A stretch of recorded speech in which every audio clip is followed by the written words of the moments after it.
the Catholic Church and the Anglican Church. And their bishopric was based on the diocesan system. The Catholic Church, as far as I can remember when I was growing up, had I think about 6 or so dioceses in Ghana. So 6 bishops. The Anglican Church had similar, probably less, maybe 6 bishops. Later the Catholic Church expanded its dioceses. I think now they have probably about 20-something dioceses in Ghana, about 20-something or whatever bishops. Anglican Church similar. Then Charismatics and Pentecostals say, we won't spoil there. We take whatever is noble. Apostle, we have made apostle cheap. We've made prophet cheap. Then we say, bishop, now it's your turn. And we have desecrated it so that the title bishop has no nobility attached to it again. Can you imagine in Ghana where everybody who has never been to law school is called a lawyer? I get up and say, hey, I'm a lawyer. From today I'm lawyer so and so and so. I'm architect so and so. I'm doctor so and so. Can you imagine what will happen to the health profession? Or the legal profession? We've taken the noble characters, the noble titles, the noble offices that people toiled for, to build value and integrity for. Charismatics attack it and dissipate it. You know, the Catholics, they don't marry. Their wife is the church. They are married to the church forever. So the church is always on their heart. Your wife is on your heart. So the thing you are wearing itself, its significance is lost on you.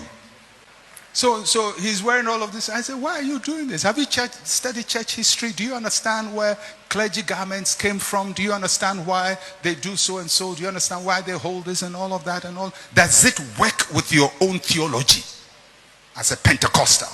Is it consistent? You say, hey, my brother, this need to open doors. It will open doors. Because our society is unregulated, the media just use titles by heart. A herbalist is a doctor. And all kinds of people. So they don't even discern and help to correct the mistakes of the society. They amplify it. So at this point in time, Pastor Eastwood, I don't know. When I look into the future of charismatism, I see self-destruction. It's one thing I like about the Catholic and the Anglican Church.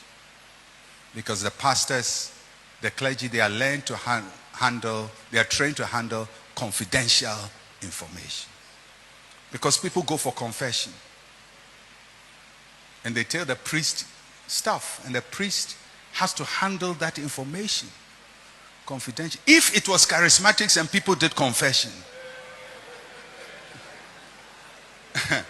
we'll have prayer topics, we'll have preaching topics, we have insinuation topics, we have control, manipulation. Remember the thing you told me? If I tell your wife right now, come and sow seed. Thank God nobody comes for confession to charismatics. You have to learn to handle confidential information. And what God shows you is confidential information.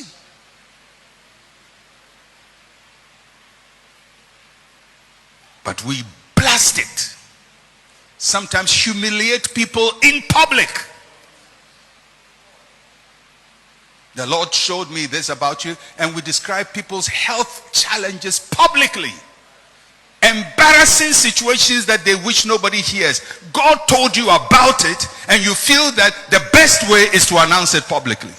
The sad thing is, even after we have publicly disgraced them, there is no healing. The Pentecostal charismatic church is on a one-way highway drive to self-destruction. And it's because generations after generations are using the example of the previous generation as theirs. They are like the man who prayed with a cat, and generations come and think the cat is more important than the prayer.